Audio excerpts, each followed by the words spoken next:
చెప్తున్నానండి, నీలాగా ఏదో దండదేశిని సంపాదించాల, కష్టపడి సంపాదించే నేను.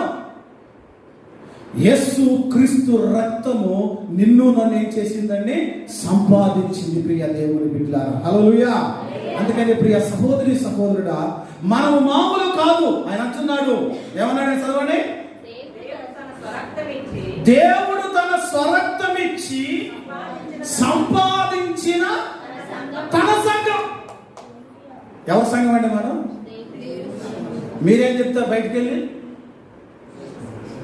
ఇశ్రాయేలు వాస్తవ సంఘం, మరి ఎబ్రోని సంఘం, మరి పెంతెకొస్తు సంఘం, మరి సిఎస్ఎస్ సంఘం, మరి లోదరణ సంఘం, మరి బాప్టిస్ట్ సంఘం. ఈ సంఘం, ఈ మనం పెట్టుకున్న సంఘం. నేను ఎవరన్నా ఏం చెప్తే ఏం చెప్పాలండి? ఇశ్రాయేల్ పాస్టర్ గారి సంఘం కాదు. ఇశ్రాయేల్ పాస్టర్ గారు ఏం చేశాడు? దేవుడు ఆయన సంఘానికి కాపరిగా పెట్టాడు. ప్రైజ్ ది లార్డ్, హల్లెలూయా. ఎవరి సంఘానికి?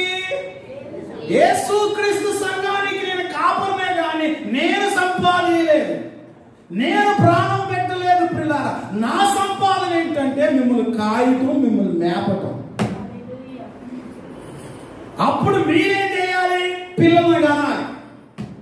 తర్వాత చెప్తా, ముందుకెళ్తా. ఎంత మొండోళ్ళు ఉండరు. ప్రైజ్ ది లార్డ్, హల్లెలూయా, హల్లెలూయా.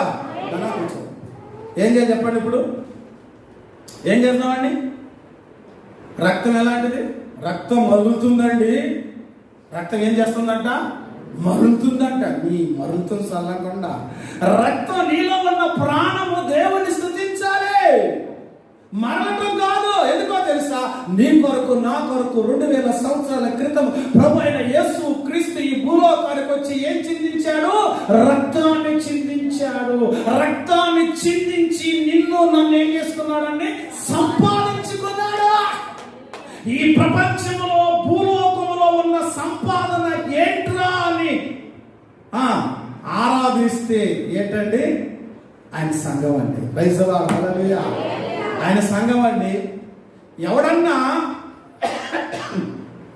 బాగా డబ్బులు కొట్టేసిన తర్వాత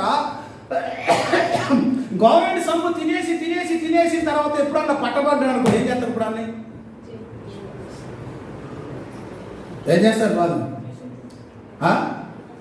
ఆరాధిస్తాడు. వీడికి ఎన్ని ఫ్లాట్లు ఉన్నాయి, వీడికి ఎంత బిల్డింగ్ ఉంది, వీడికి ఎంత బంగారం ఉంది, వీడికి ఎంత బ్యాంకులో బ్యాలెన్స్ ఉంది, ఇక్కడే ఉన్నాయా, విదేశాల్లో ఉన్నాయా, స్వదేశాల్లో ఉన్నాయా, వీళ్ళు మేనత్ ఇంట్లో ఉన్నాయా, మేనమామ ఇంట్లో ఉన్నాయా, గ్రౌండ్లో పెట్టాడా, భూమిలో పెట్టాడా, మొత్తం ఏం చేస్తారు? ఆరాధిస్తే మొత్తం టేకప్ చేస్తారు. ప్రపంచమంతా ఆరాధిస్తే దేవుని సంఘాన్ని ఎలా కొన్నాడురా అంటే తన రక్తం ఇచ్చి కొన్నాడు. గట్టిగా చెప్పబడి హల్లెలూయా, హల్లెలూయా. అందుకని నేను ఏం చేశాడు? గొప్పది చేశాడు. అందుకని నేను ఏం చేయొద్దు? నిర్లక్ష్యం చేయొద్దు. నీవు మామూలు వ్యక్తివి కాదు. నువ్వు దేవుని రక్తము చేత ఏం చేయబడ్డావు? కొనబడ్డావు అండి. నీవు ఆయనను కొనుక్కున్నాడు. కొనుక్కున్న వాడికి ఏముంటుంది నీ మీద? పాస్టర్ గారండి, నా మీద నువ్వు అధికారం చెల్లిస్తావేంటి? నేను ఇస్తే 10 రూపాయలు తీసుకో, లేకపోతే లేదు. ప్రార్థన రమ్మంటే రావాలి, పోవాలి. నా ఇష్టం. ప్రార్థనకి ఎప్పుడైనా వస్తే ఎప్పుడైనా వెళ్తాను నేను. నువ్వెవరు నా మీద ఏం చెల్లించడానికి? అధికారం చెల్లించడానికి. నేను కొనుక్కున్నాడు ఆయన. కొనుక్కొని ఏం చేశాడు? నాకు అప్పగించాడు. అప్పగించినోడు ఏం చేస్తాడు? సరైన రీతిలో చేయాలా వద్దా? ఒక టీచర్ గారు ఏం చేయాలి? మొండోడిని అప్పచెప్పినప్పుడు వాడిని సరైన రీతిలో ఏం చేయాలి? దిద్దాలి. అప్పుడు దెబ్బలు పడతాయి. ఆదివారం చర్చికి వచ్చినప్పుడు ఎవడైతే కొట్టబడతాడో వాడే దేవుని కాలం. ప్రైజ్ ది లార్డ్, హల్లెలూయా. నన్నే అన్నాడు పాస్టర్, నన్నే తిట్టాడంటే, అవును నేనే తిట్టావు, మొండోడివి. నీకు విలువ తెలియట్లా. యేసు రక్తం మిగిలిపోయి విలువ. నీ కొడుకు నీ మాటను పోతే, నీ కొడుకు నీ కూతురు నీ మాటను పోతే, విలువ పెట్టి చదివిస్తే నీ మాటను పోతే నువ్వేమంటావు? ఎంత బాధపడతావు నువ్వు? అందుకని యేసు క్రీస్తు కూడా బాధపడుతున్నాడు. నీ రక్తం, ఆయన రక్తం మళ్ళీ ఏం చేసిందండి? విలువైన వాడిగా చేసింది. హల్లెలూయా. విలువ లేని మనకు విలువ ఇచ్చిందండి. ఈరోజు యావత్ ప్రపంచంలో అంతా కూడా క్రైస్తవులు అనేవాడు ఎలాంటి వాడు అండి? విలువైన వాడు. దేనికి విలువైన వాడు? దేనికి అర్హుడు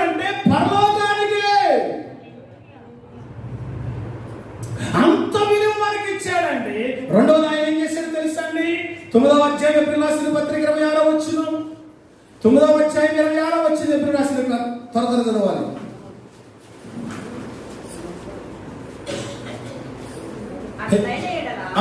జగత్తు పునాది వేయబడినది మొదలుకొని 9:26 అండి. చదవండి. తన్ను తాను అర్పించుకొనుట చాలు. ఏం చేశాడంటే యేసుక్రీస్తు తన్ను తానే అర్పించుకున్నాడు. హలో వినండి, మీరు ప్రార్థనకి చెబితే వస్తారా, చెప్పకుండా వస్తారా? బాలు, చెబితే వెళ్తావా, దినాలపూర్ చెప్పకుండా వెళ్తావా? ఎప్పుడన్నా వచ్చి నన్ను అడిగావా? ఇప్పుడు చెప్పకుండా వచ్చి కార్పొరేట్ చేస్తున్నాను. చెప్పకుండా వచ్చి చెప్పుతే చేసుకునే పైన, చెప్పకుండా చేస్తే మంచి పైన. అసలు జైలు అధికారి వచ్చేవాళ్ళు తెలుసా? అయ్యలారా, రక్షణ పొందడానికి నేనేం చేయాలయ్యా? ఎవరన్నా మన విశ్వాసాలు వచ్చి అడుగుతారు అనుకుంటా, బ్రదర్ ఈరోజు ప్రార్థన ఎక్కడ?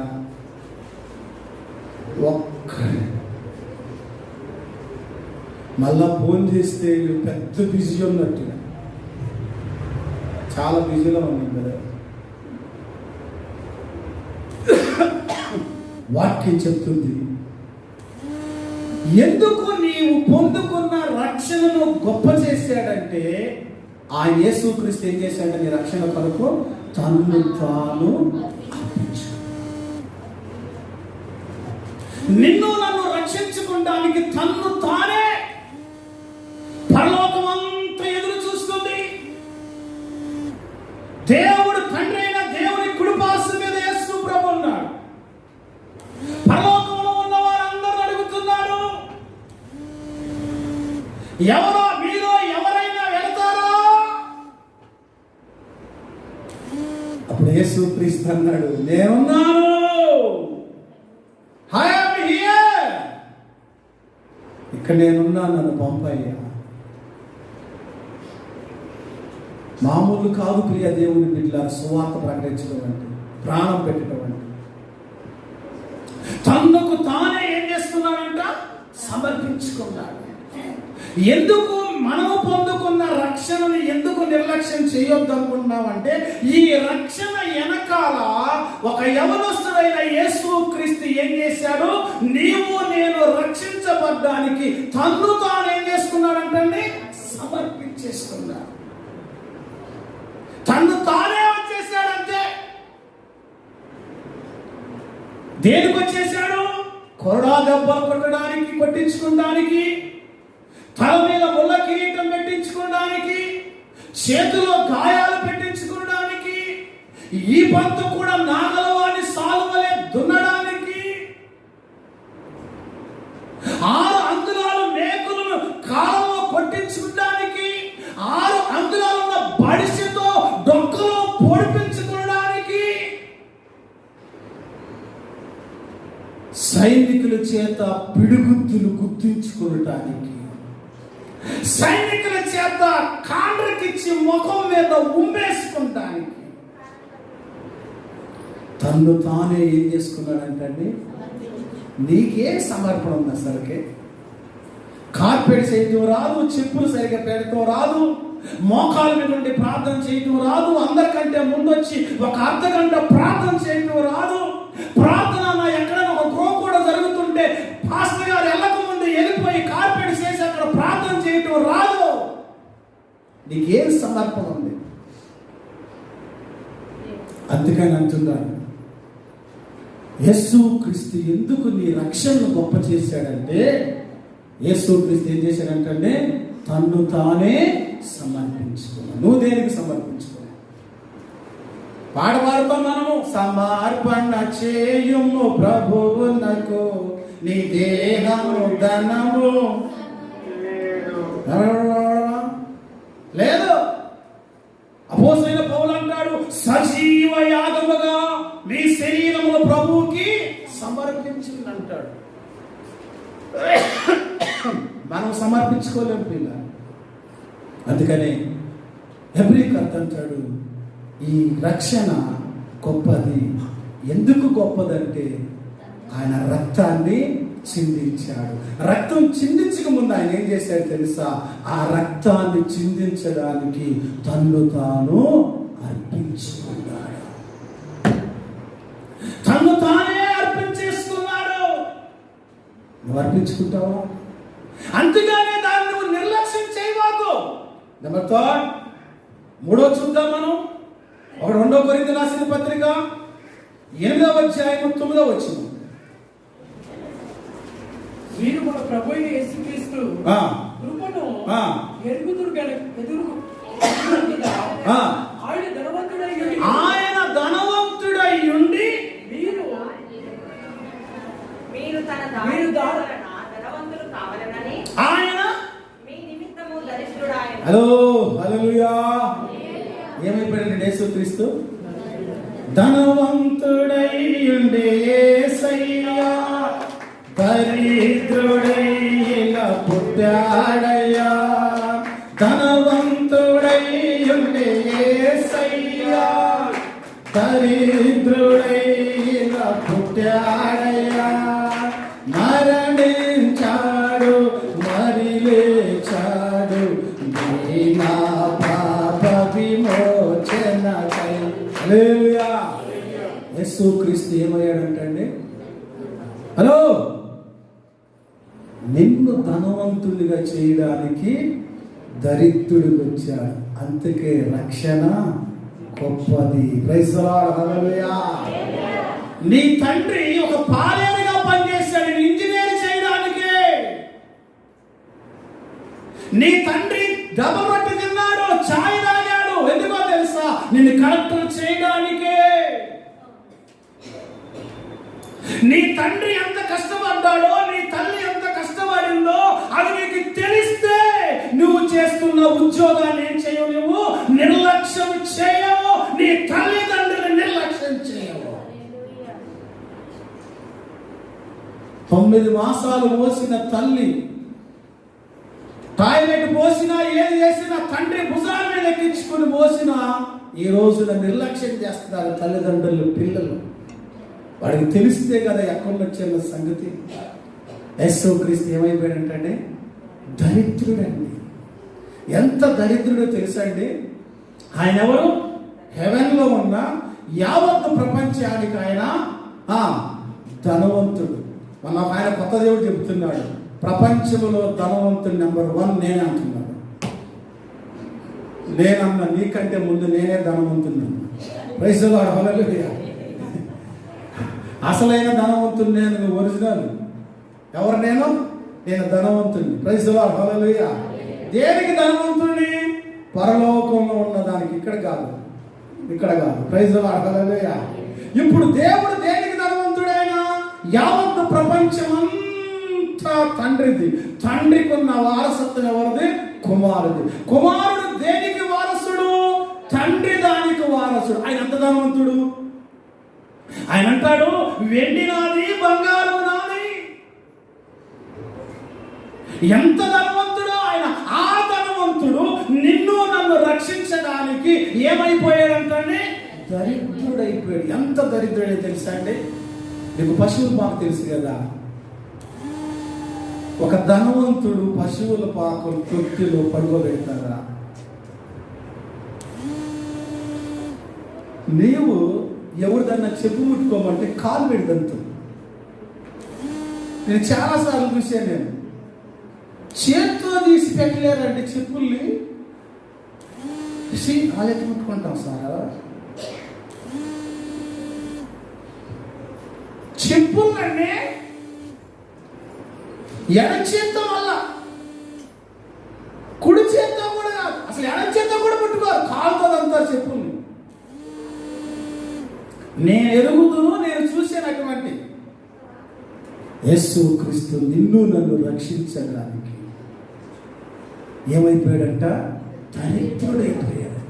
ఎంతగా దరిద్రుడయ్యాడు? మీకు ఆలోచన చేస్తే ప్రియులారా, పశువుల తొట్టులో ఒక బట్ట మాత్రమే చుట్టారు. కల్వరి సిలువలో కూడా అదే బట్ట ఉంది.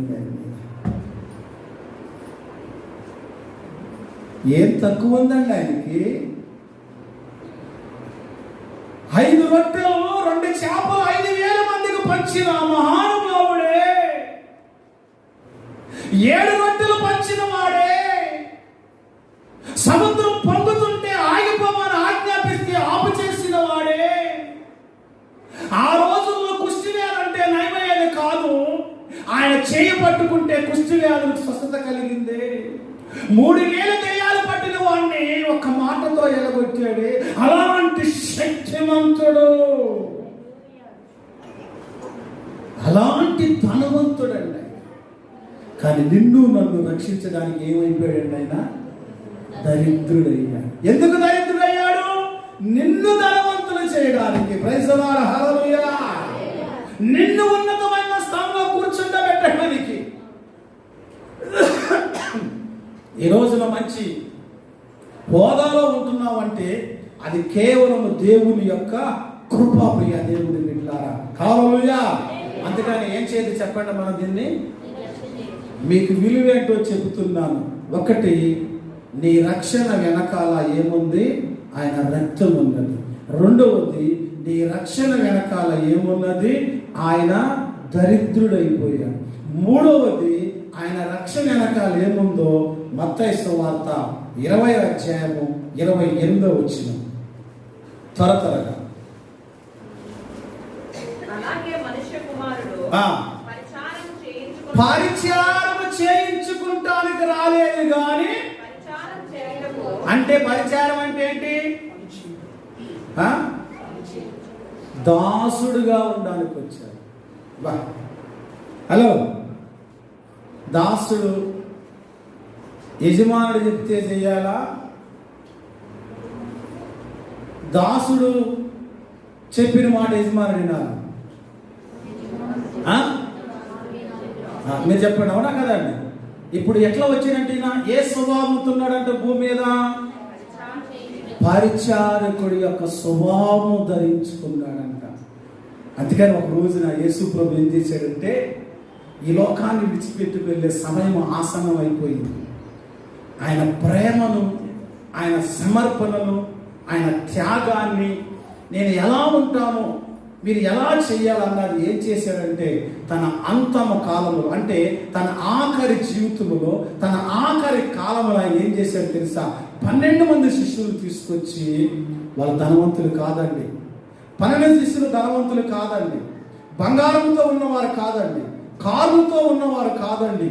ఏం చేసేవారండి? వాళ్ళు చేపలు పట్టుకునేవారు, బెస్తవారు, పల్లికారులు, సముద్రం పక్కన ఉండేవాళ్ళు, ఎప్పుడు చూసినా చేపల కంపుతో ఉండేవారు. ఆ పేతురు కాలు తీసుకుని ఒక ప్లేట్ తీసుకొచ్చి నీళ్ళు తీసుకొచ్చి ఒక యజమానుడు కాలు దాసుడు కడిగినట్టుగా ఆ పేతురు కాలు ఏం చేస్తున్నాడు? కడుగుతున్నాడు. దాసుని స్వభావం.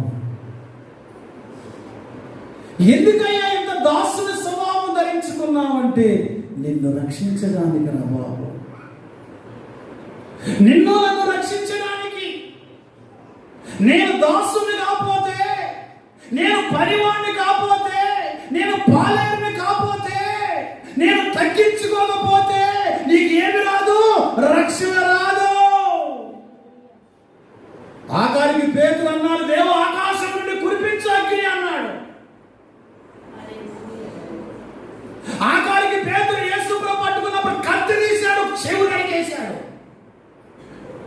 అప్పుడు యేసు ప్రభు అన్నాడు, ఈ సమయంలో నేను నా తండ్రిని వేడుకుంటే బెటాన్ని దిగుద్ది ఇక్కడ అన్నాడు. తెలుసా? కానీ నాకు అవసరం లేదు, నా అధికారాన్ని ఇక్కడ ఉపయోగించుకుంటానికి రాలేదు. నా అధికారం దేని మీద ఉపయోగించడానికి వచ్చానంటే, సాతాను మీద ఉపయోగించడానికి వచ్చా, రోగస్తుల మీద ఉపయోగించడానికి వచ్చాను, కానీ ఫైటింగ్ చేయడానికి రాలేదు. చాలా మంది విశ్వాసులు ఫైటింగ్ చేస్తారండి, మారు మనసు ఉంటే కదా.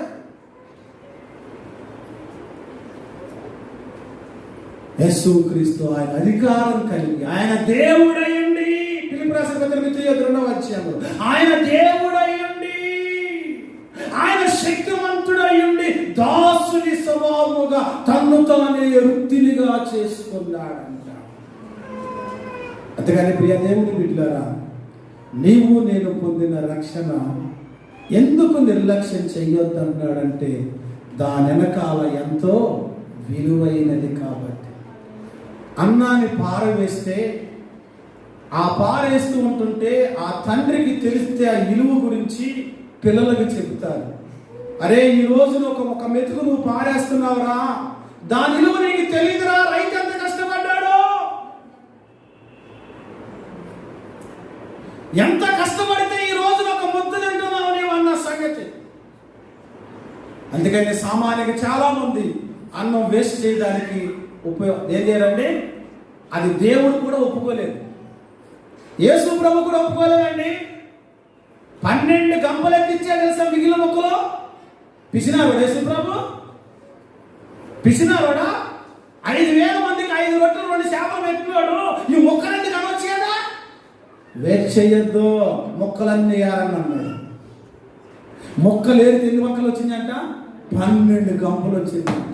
నీ ఇంట్లో రోజుకి ఎన్ని అంట్లు తోమేటప్పుడు తెలుసు స్త్రీలకి ఎంత అన్నం బారేస్తున్నావు, ఎంత అన్నం బారట. ఒక్కోసారి భర్త కోపం వస్తే నీ ఇంట్లో కూర్చొని నీకేం తెలియట్లేదు, ఆఫీసులో కూర్చుంటే టెన్షన్ వేరు, సంపాదించి వచ్చి పెడుతుంటే నువ్వు నేలపాలు చేస్తున్నావు. పిసినార్తనం కాదండి, మరీ అట్లా పిసినార్తనం కాదు, జాగ్రత్తగా ఉంటాం. అందుకని ఏం చేయొద్దు, మనము నిర్లక్ష్యం చేయొద్దు.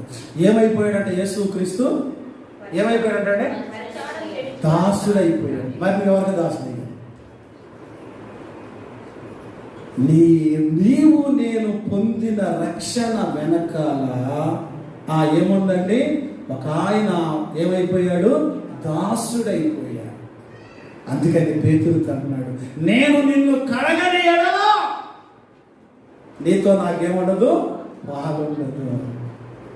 చూపించేళ్ళాడండి తగ్గింపు, వినయం చూపించెళ్ళాడండి, విధేయత చూపించెళ్ళాడండి. నేను మంచి బట్టలు కట్టుకున్నానే, నేను షూటు బూట్ వేసానే, టై కట్టానే, నేను ఇది చేస్తానా, నేను బట్టలు పాడైపోవా? యేసుక్రీస్తు తన పై వస్త్రాలు తీర్చి పక్కన పెట్టి టవలు కట్టుకుని ఏం చేశాడు ఆయన, మరి వంగి కాళ్ళు కడిగాడు. నీలో ఆ తగ్గింపు ఉందా? నీలో ఆ వినయం ఉందా? నీలో ఆ విధేయత ఉన్నదా? నీలో ఆ సమర్పణ ఉన్నదా?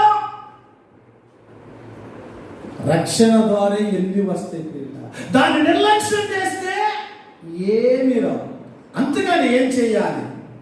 పిలుపు రాసిన పత్రిక 2వ అధ్యాయం 12వ వచనం.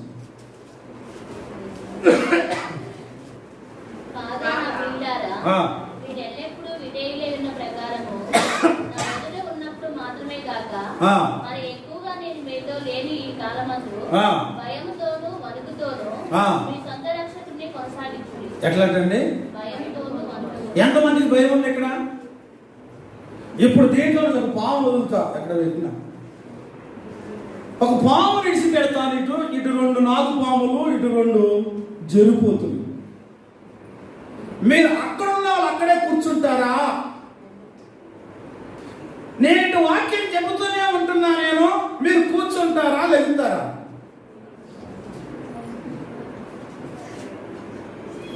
సాకు చెప్పరా? అర్థమైంది నేను చెప్పిన మాట? నవ్వుతావా? ఏం చేస్తాను చెప్పడమ్మా? నీ బాధేమో కానీ మా బాధ, నీ బాధ, నీ బోధ అక్కడ పెట్టు, మాకు భయం, డర్లెక్తా. యేసుక్రీస్తు అంటున్నాడు ఇక్కడ, అపోస్తలుడైన పౌలు ఫిలిప్పీ సంఘానికి రాస్తున్నాడు. ఓ ఫిలిప్పులో ఉన్న విశ్వాసులారా, క్రీస్తు రక్తము చేత కడగబడిన వారారా, క్రీస్తు రక్తము చేత రక్షించబడిన వారులారా, ఏం చేయాలంట? మీ రక్షణను కొనసాగించు. ఎవడాగమన్నా నిన్ను? నువ్వు నిజంగా రక్షించబడిన దినాలు ఎలా ఉన్నాయి, ఇప్పుడు ఎలా ఉన్నావు? అప్పుడు వాగే, ఇప్పుడే రోగం వచ్చింది నీకు. చేసేవాడు ఎప్పుడైనా చేస్తాడు. ఫస్ట్ లో మేము బాగా చేసామండి, ఫస్ట్ లో బాగా ఊరికి ఇన్ని ఎవడాపాడు. ఎదిగే చెట్టు దాన్ని ఎదగకుండా ఎవడో ఆపలేడు. దేవుని మందిరములో నువ్వు అడుగు పెట్టిన దినము నుండి కొన్ని రోజులు ఎదుగుతూ ఎదుగుతూ సాగిపోయావు. ఇప్పుడు నిన్ను ఎవడాపాడు? నువ్వు నిర్లక్ష్యం చేసావు నీ రక్షణని. అందుకని పిలుపు సంఘానికి అంటున్నారు, మీరు పొందుకున్న రక్షణ ఏం చేయొద్దు, కొనసాగించు. నో స్టాప్ దేర్, నో ఆపొద్దు దాన్ని. నేను వామ బట్టి రావట్లేదండి, ఇటువంటి సోది మాటలు చెప్పొద్దు. ఎవరికి రక్షించింది? నేను రక్షించుకుంది ఎవరు? నీ కొరకు ప్రాణం పెట్టింది ఎవరు? నీ కొరకు దాసులు అయిపోయింది ఎవరు? నీ కొరకు కొడాదమ్మలు పెట్టింది ఎవరు? నిన్ను ఆశీర్వదించింది ఎవరు? నీకు వెండిచ్చింది ఎవరు? నీకు బంగారు ఇచ్చింది ఎవరు? నీకు బిల్డింగ్ ఇచ్చింది ఎవరు? నీకు కారు ఇచ్చింది ఎవరు?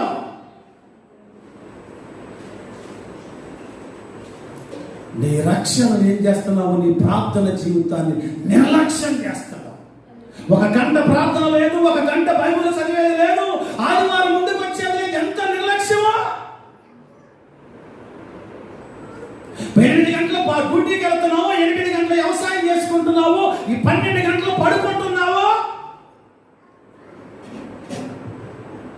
శరీరం కొరకు ఎన్నో ఆశలు పెట్టుకున్నావు. దీన్ని రక్షించుకోవాలని మంచి బట్టలు కొనుక్కుంటున్నావు. చలికాలం ఏ బట్టలు, ఎండాకాలం ఏ బట్టలు, శీతాకాలం ఏ బట్టలు, వర్షాకాలం ఏ బట్టలు. జలుబు చేస్తే మనం బయటకు వెళ్తే వర్షాకాలం రైలు కోట్ వేసుకుంటున్నావే. చలికాలం ఇంట్లో పడుకునేటప్పుడు నిద్ర పట్టలేదని రగ్గు కప్పుకుంటున్నావే. నీ శరీరాన్ని రక్షించుకోవడానికి నానా విధాలుగా తంటబడినప్పుడు నీలో ఆత్మ ఉన్నదే, దీన్ని కొనసాగిస్తున్నావా? పిలుపులో ఉన్న విశ్వాసులారా, మీ రక్షణ ఏం చేయబోకండి, నిర్లక్ష్యం చేయబోకండి, ఆపు చేయబోకు, దాన్ని కొనసాగించు. ఒకవేళ కొనసాగించలేదనుకో, నువ్వు ఎలా తప్పించుకుంటావు? 3వ అంటాడు తెలుసా, 1 Peter 2:3 నీ రక్షణలో నీవు నేను ఏం చేయాలంటే ఎదగాలంటండి. ఏం చేయాలి? ఎదగాలి. ఎదుగుతున్నావా? ఏమండి, మన పిల్లలు ఎదగకపోతే డాక్టర్ దగ్గరికి వెళ్ళి సలహాలు తీసుకుంటాం. నీ కొడుకు ఆత్మీయ జీవితంలో ఎదగట్లేదు, నీ కూతురు ఆత్మీయ జీవితంలో ఎదగట్లేదు, పాస్టర్ గారి దగ్గర తీసుకొచ్చి ఏం చేయాలి పాస్టర్ అడుగుతారా? బస్తాన్ల మీద ఎక్కడ పోతారా వాళ్ళు? బస్తాన్ల మీద ఎక్కడికి పోతారా? నీకు తెలియకుండానే పోతున్నారు వాళ్ళు. పోయిందా తెలుస్తుంది. డాక్టర్ దగ్గరికి శరీర బలానికి, ఎదుగుదల కోసం, మందుల కోసం, దాని కోసం పరుగులు తీస్తున్నావే. నీ కొడుకులు ఆత్మీయ బలం కొరకు ఎక్కడికి వస్తున్నావు నువ్వు? వాళ్ళు బైబిల్ పూర్తి చేసింది లేదు, బైబిల్ చదివింది లేదు, మోకాల మీద ఉన్నది లేదు, ఒక పాట పాడింది లేదు, ఒక ప్రార్థన చేసింది లేదు. వాళ్ళ రక్షణ ఏం చేస్తున్నారు? నిర్లక్ష్యం చేస్తున్నారండి. వాడికి మంచి భోజనం పెడుతున్నావు, మంచి బట్టలు కొనిస్తున్నావు, మంచి ఏం చేస్తున్నావు? పుట్టినరోజు చేస్తున్నావు. ప్రతి పుట్టినరోజు కొత్త షర్టు, కొత్త ప్యాంటు, కొత్త లంగాయి. మళ్ళీ 10th క్లాస్ పాస్ అయితే, ఇంటర్మీడియట్ అయితే ఒక బైక్ కొనిస్తున్నావే. వాడి శరీర రీతిగా వాడిని పోషిస్తున్నావు, ఆత్మీయ జీవితంలో చచ్చిపోతున్నాడు. దాన్ని కొనసాగించు, ఎదగని పైకి, ఆత్మీయ జీవితంలో ఎదగనే. ఆగిపోయారు. మీరు చెప్పండి, మీ పిల్లల గురించి మీరు సాక్ష్యం చెప్తారు ధైర్యంగా. నా కొడుకు ఈ సంవత్సరంలో బైబిల్ పూర్తి చేసింది, నా కూతురు ఈ సంవత్సరంలో బైబిల్ పూర్తి చేసింది, రోజుకి అంతకంటే ప్రార్థన చేస్తుంది నా కూతురు. నా కొడుకు మోకాళ్ళ మీద రోజుకు 1/2 గంట సేపు బైబిల్ చదువుతాడు. తండ్రిగా నీకే లేదు, తల్లిగా నీకే లేదు, నీ పిల్లలకి ఎలా వస్తుంది? నీడే నిర్లక్ష్యం చేశావు. నీ పిల్లలు ఏమంటారు తెలుసా? మా నాన్న బైబిల్ చదవట్లా, మా అమ్మ బైబిల్ చదవట్లా, అందుకే నేను చదవట్లేదు. మా అమ్మ సీరియల్ వస్తుంది, మా నాన్న నేను కూడా సీరియల్. ప్రార్థన చేసుకుందాం వాక్యం కొరకు. మమ్మల్ని మిక్కిలిగా ప్రేమించిన యేసయ్య మీకు వందనాలు చెల్లిస్తున్నాం ప్రభా. రక్షణను మేము ఎందుకు నిర్లక్ష్యం చేయొద్దాం, దాని విలువేంటో మాకు తెలియజేసాం. ఆ రక్షణను మేము నిర్లక్ష్యం చేయటం ద్వారా మేమేమి తప్పించుకోలేమో మాకు తెలియజేసాం నాయన. నీకు వందనాలు చెల్లిస్తున్నాం. మీరు ఇచ్చిన రక్షణను ముందుకు కొనసాగించే వారికి మేము సహాయం దయచేసి మహిమ పొందమని యేసునామమున ప్రార్థిస్తున్నాము తండ్రి. ఆమేన్. God bless you. దేవుడు మిమ్మల్ని దీవించి ఆశీర్వదించుగాక.